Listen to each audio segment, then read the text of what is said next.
ಇನ್ನೆಷ್ಟು ಬಲಿಬೇಕು? ಬೆಂಗಳೂರು BBMP ಎಚ್ಚೆತ್ತುಕೊಳ್ಬೇಕು, ಪ್ರತಿಯೊಬ್ಬರು ಎಚ್ಚೆತ್ತುಕೊಳ್ಬೇಕು. ಇಲ್ಲಿ ದಯವಿಟ್ಟು ರಾಜಕೀಯ ಮಾಡಬೇಡಿ. ಒಂದು ವೇಳೆ ಪೌರ ಕಾರ್ಮಿಕರು ಒಂದು ದಿವಸ ರಜೆ ಹಾಕಿದರೆ ಬೆಂಗಳೂರಿನಲ್ಲಿ ಗಬ್ಬೆದ್ದು ಹೋಗುತ್ತೆ ಇಡೀ ಬೆಂಗಳೂರು. ನೆನಪಿರಲಿ, ಸಿಲಿಕಾನ್ ಸಿಟಿ ಗಬ್ಬೆದ್ದು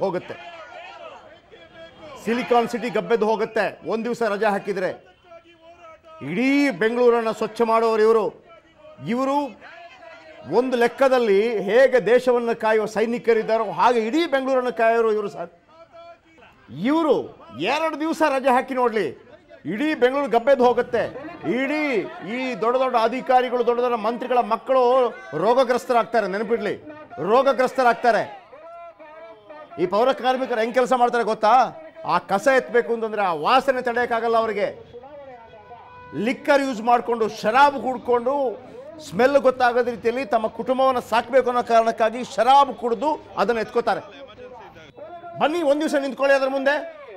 ಆ ಗಬ್ಬೆದ್ದಿರುತ್ತಲ್ವಾ, ಈ ಅಧಿಕಾರಿಗಳು, ಈ ಮಂತ್ರಿಗಳಿದಾರಲ್ಲ, ಒಂದು ಜ್ಯೂಸ್ ಕೊಡ್ತೀವಿ ನಿಮಗೆ, ಒಳ್ಳೆ ಲೈಮ್ ಸೋಡಾ, ಆ ಗಬ್ಬು ವಾಸನೆ ಮುಂದೆ ಕುಡೀರಿ ಸರ್. ನೀವು ನೋಡೋಣ,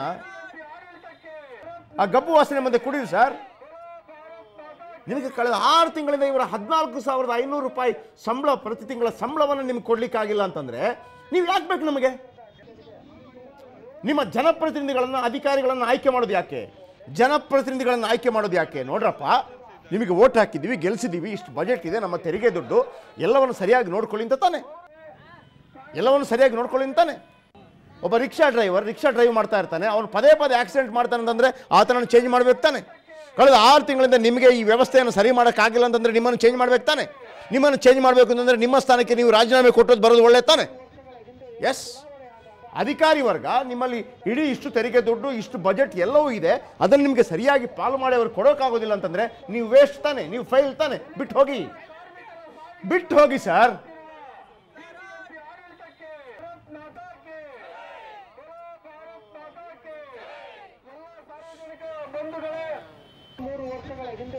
ಮೇಯರ್ಗೆ ನಾವು ಕರೆ ಮಾಡ್ತಾ ಇದ್ದೀವಿ. ಈ ಪ್ರಾಬ್ಲಮ್ಗೆ ಸೊಲ್ಯೂಷನ್ ಇದು. ನಿಜವಾದ ಬೆಂಗಳೂರಿನ 28 MLAಗಳು ಏನು ತಿಂತಾ ಇದ್ದೀರಿ ನೀವು ಹೊಟ್ಟೆಗೆ? ನಿಮಗೆ ಇದರ ಬಗ್ಗೆ ಧ್ವನಿ ಎತ್ತಕ್ಕಾಗಲ್ಲ ವಿಧಾನಸೌಧದಲ್ಲಿ. ಒಬ್ಬ ಬೆಂಗಳೂರಿನ ಶಾಸಕ ಎತ್ತಿದ ಧ್ವನಿ, ಯಾಕಂತಂದ್ರೆ ಆತ ಪರ್ಸನಲ್ ಆಗಿ ಯಾರನ್ನಾದ್ರೂ ಸೆಕ್ಯೂರಿಟಿ ಇಟ್ಕೊಂಡ್ಬಿಟ್ಟು ಕ್ಲೀನ್ ಮಾಡಿಸ್ಕೊಂಡ್ಬಿಡ್ತಾನೆ ಮನೆ ಮುಂದೆ. ಹಾಳಾದರೆ ಯಾವುದು ಬೆಂಗಳೂರು? ಹೇಳ್ಕೊಳ್ಳೋದಕ್ಕೆ ನಿಮಗೆ ಬೆಂಗಳೂರು, ಉಸಿರಾಡೋದಕ್ಕೆ ಬೆಂಗಳೂರು, ಅನ್ನ ತಿನ್ನೋದಕ್ಕೆ ಬೆಂಗಳೂರು. ಪೌರ ಕಾರ್ಮಿಕರು, ಗುತ್ತಿಗೆ ಕಾರ್ಮಿಕರು ಕಳೆದ 6 ತಿಂಗಳಿಂದ ಪ್ರತಿಭಟನೆ ಮಾಡ್ತಾ ಇದ್ದಾರೆ, ನಮಗೆ ಸಂಬಳ ಕೊಡಿ ಸ್ವಾಮಿ ಅಂತಂದು. ನಿಮಗೆ ಸಂಬಳ ಕೊಡೋಕ್ಕಾಗಿಲ್ಲ, ಜುಜುಬಿ ಸಂಬಳ. ಅದು ಕೂಡ ಪಾಪ ಅವರಿಗೆ ಅದು ಲಕ್ಷಕ್ಕೆ ಸಮಾನ. ಒಂದು ಇಲಾಖೆಗೆ, ಒಂದು BBMPಗೆ ಒಬ್ಬನಿಗೆ 14,500 ರೂಪಾಯಿ ಸಂಬಳ ಅನ್ನೋದು ಭಾಳ ಸಣ್ಣ ಸಂಬಳ ಅದು. ಆದರೆ ಅವರಿಗೆ. ಆಮೇಲೆ ಈ ಹೋರಾಟಗಳನ್ನು ಮಾಡುವವರು, ಪದ್ಮನಾಭ ರೆಡ್ಡಿ ಅವರೇ, ದಯವಿಟ್ಟು ಈ ಹೋರಾಟವನ್ನು ನಿಲ್ಲಿಸಬೇಡಿ. ಪೌರ ಕಾರ್ಮಿಕರ ಹತ್ರ ಕೂಡ ಅದೇ ಹೇಳೋದು.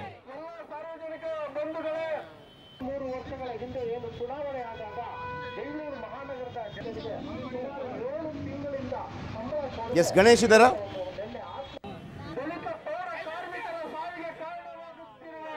ಓಕೆ, ಸಂಪತ್ ರಾಜ್ ಅವರು, ಮೇಯರ್ ಅವರು ನಮ್ಮೊಂದಿಗೆ ದೂರವಾಣಿ ಸಂಪರ್ಕದ. ಸಂಪತ್ ರಾಜ್ ಅವರೇ, ಈ ಪ್ರಾಬ್ಲಮ್ ಸಾಲ್ವ್ ಆಗುತ್ತಾ ಇಲ್ವಾ? ಯಾವುದು ಸರ್? ಈ ಪೌರ ಕಾರ್ಮಿಕರ ಸಂಬಳದ ವಿಚಾರಕ್ಕೆ ಸಂಬಂಧಪಟ್ಟ ಹಾಗೆ ಪ್ರಾಬ್ಲಮ್ ಸಾಲ್ವ್ ಆಗುತ್ತಾ ಇಲ್ವಾ? ಇನ್ನೆಷ್ಟು ಬಲಿಬೇಕು ಸರ್? ಸರ್, ಖಂಡಿತ ಸಾಲ್ವ್ ಆಗ್ತದೆ. ಈಗ 16,000 ಜನರಿಗೆ ಆಲ್ರೆಡಿ ಪೇಮೆಂಟ್ ಪಾವತಿ ಆಗ್ತಾ ಇದೆ ಸರ್. ಮತ್ತು ಇವತ್ತು ಏನಾಗಿದೆ, ಇವತ್ತು ಸುಮಾರು 12,000 ರೂಪಾಯಿ ಪೇಮೆಂಟ್ ಆಗೋದ್ರಿಂದ ಸುಮಾರು ನಾನ್ ಪೌರ ಕಾರ್ಮಿಕರ ಹತ್ರ ಬಂದು ಜಾಯಿನ್ ಮಾಡಕ್ಕೆ ಟ್ರೈ ಮಾಡ್ತಾ ಇದ್ದಾರೆ ಸರ್. ಅದನ್ನ ತಡೆಗಟ್ತಾ ಇದ್ವಿ. ಮತ್ತು ಜೆನ್ಯೂನ್ ಆಗಿರುವ ಕೆಲವು ಪೌರ ಕಾರ್ಮಿಕರು ಬಿಟ್ಟಿದ್ದಾರೆ. ಈ ನಮ್ಮ ಸರ್, ಒಂದು ಪೌರ ಕಾರ್ಮಿಕರನ್ನೇ ಮ್ಯಾನೇಜ್ ಮಾಡೋಕ್ಕಾಗಲ್ಲ ನಿಮಗೆಲ್ಲ, ಮತ್ತೆ ನೀವು ಯಾವ ಜನಪ್ರತಿನಿಧಿಗಳು ಸರ್? ನೀವು ಒಂದು ಪೌರ ಕಾರ್ಮಿಕರ 14,500 ಸಮಥಿಂಗ್ ಆ ಸಂಬಳ ಮ್ಯಾನೇಜ್ ಮಾಡೋಕ್ಕಾಗೋದಿಲ್ಲ ನಿಮಗೆ ಅಂತಂದ್ರೆ ನೀವೆಲ್ಲ ಯಾಕೆ ಬೇಕು ನಮಗೆ? ಸರ್, ಈಗ ಕಾಂಟ್ರಾಕ್ಟರ್ಸ್ ಲಾಬಿ ಎಲ್ಲಿ ಇದ್ದಾಗ ಪೌರ ಕಾರ್ಮಿಕರಿಗೆ ಬರೀ 6,000 ರೂಪಾಯಿ ಪಾವತಿ ಆಗ್ತಾ ಇತ್ತು ಸರ್. ಇವತ್ತು ಅವರಿಗೆ ESI PF ಮತ್ತು ಪೇಮೆಂಟ್ ಆಗ್ತಾ ಇದೆ 12,000 ರೂಪಾಯಿ ಪೇಮೆಂಟ್ ಅವ್ರಿಗೆ ಬರ್ತಾ ಇದೆ. ಪ್ರತಿಭಟನೆ ಮಾಡ್ತಾ ಇದ್ದಾರೆ. ಒಂದು ನಿಮಿಷ ನಾನು ಹೇಳ್ಬಿಡ್ತೀನಿ ಸರ್. 12,000 ಜನರಿಗೆ ಡೈರೆಕ್ಟ್ ಆಗಿ 16,000 ಜನರಿಗೆ ಡೈರೆಕ್ಟ್ ಆಗಿ ಪೇಮೆಂಟ್ ಆಗ್ತಾ ಇದೆ. ಈಗ ನಿಮ್ಗೆ ವೆಬ್ಸೈಟ್ ಅಲ್ಲಿ ಹಾಕಿದೀವಿ, ನೆನ್ನೆ ವೆಬ್ಸೈಟ್ ಅಲ್ಲಿ ಹಾಕಿ ಹೇಳಿದ್ದೇನೆ. ವೆಬ್ಸೈಟ್ ಯಾವ ಪೌರ ಕಾರ್ಮಿಕನಿಗೆ ಗೊತ್ತಾಗುತ್ತೆ ಸರ್? ವೆಬ್ಸೈಟ್ ಅಲ್ಲಿ ಅವನ ಅಕೌಂಟ್ ಗೆ ದುಡ್ಡು ಹೋದ್ರೆ ಸಾಕು. ವಾರ್ಡ್ ವೈಸ್ ಪೇಮೆಂಟ್ ಮಾಡೋದು ನಾವು. ಹೌದು, ಹೌದು. ಬಟ್ ಯಾಕೆ ಪ್ರತಿಭಟನೆ ಮಾಡ್ತಾ ಇದ್ದಾರೆ ಈಗ? ಈ ಪ್ರಾಬ್ಲಮ್ ನೋಡಿ ಸರ್, ನೋ ಎಕ್ಸ್ಕ್ಯೂಸ್. ಕಳೆದ 6 ತಿಂಗಳಿಂದ ಸಂಪತ್ ರಾಜ್ ಅವರೇ ಇವರು ಕೆಲಸ ನಿಲ್ಲಿಸಿಬಿಟ್ರೆ ಬೆಂಗಳೂರು ಏನಾಗುತ್ತೆ ಸರ್?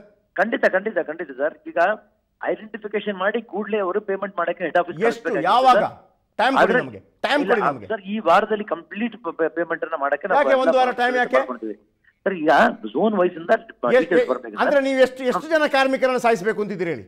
ಇಲ್ಲ ಈಗ ಈಗ ಸುಬ್ರಹ್ಮಣ್ಯ ಸತ್ತೋದ್ರಲ್ವಾ ಸರ್? ಸುಬ್ರಹ್ಮಣ್ಯ ಸತ್ತೋದ್ರಲ್ವಾ? ಎಷ್ಟು ಜನ ಕಾರ್ಮಿಕರು ಸಾಯ್ಬೇಕು?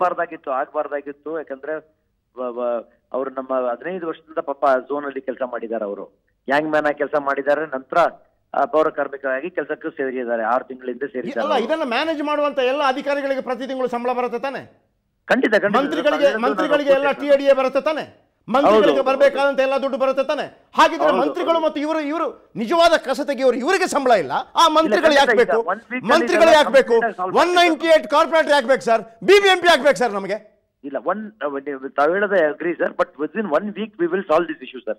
I assure you. ಸರ್, ಒಂದು ವಾರದೊಳಗೆ ನೀವು ಈ ಪ್ರಾಬ್ಲಮ್ ಸಾಲ್ವ್ ಮಾಡಿಲ್ಲ ಅಂದ್ರೆ ನಿಮ್ಮ ಸ್ಥಾನಕ್ಕೆ ರಾಜೀನಾಮೆ ಕೊಡ್ತೀರಾ ಸರ್? ಇಲ್ಲ ಪ್ರಾಬ್ಲಮ್ ಹೇಳಿ ನಮಗೆ ಸರ್. ನಿಮಗೆ ಪ್ರಾಬ್ಲಮ್ ಸಾಲ್ವ್ ಮಾಡೋಕ್ಕಾಗೋದಿಲ್ಲ ಅಂದ್ರೆ ನೀವು ಯಾಕೆ ಬೇಕು ನಮಗೆ ಮೇಯರ್ ಆಗಿ? ಈಗಲೇ ಸರ್, ನಿಮ್ಮನ್ನ ಮೇಯರ್ ಮಾಡಿದ್ದು ಪಾರ್ಟಿ ಆಗಿದಿರ್ಬೋದು, ಬೇರೆ ವಿಚಾರ. ಆದ್ರೆ ಗೆಲ್ಸ್ಕೊಟ್ಟಿದ್ದು ಜನ ಸರ್ ನಿಮ್ಮನ್ನ. ಖಂಡಿತ ಒಪ್ಕೋತೀವಿ ಸರ್. ಈಗ ಇಲ್ಲ ನೀವು ಡಿಸೈಡ್ ಮಾಡಿ.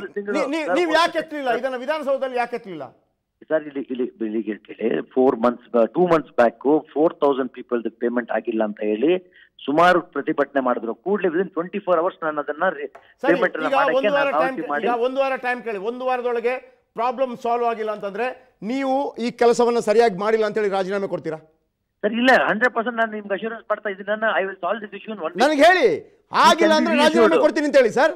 ಆಗಿಲ್ಲ ಅಂದ್ರೆ ರಾಜೀನಾಮೆ ಕೊಡ್ತೀನಿ ಅಂತ ಹೇಳಿ ಸರ್. ಈಗ ನಾನು ಆಗಿಲ್ಲ ಅಂದ್ರೆ ರಾಜೀನಾಮೆ ಕೊಡ್ತೀನಿ ಅಂತ ಹೇಳಿ ಸರ್. 100% ನಿಮಗೆ ನಾನು ಈ ಪ್ರಾಬ್ಲಮ್ ಅನ್ನು ಸಾಲ್ವ್ ಮಾಡಿಸ್ಕೊಡ್ತೀನಿ. ನಾನು ಯಾವಾಗ ಡೇಟ್ ಕೊಡಿ, ಡೇಟ್ ಕೊಡಿ ಸರ್.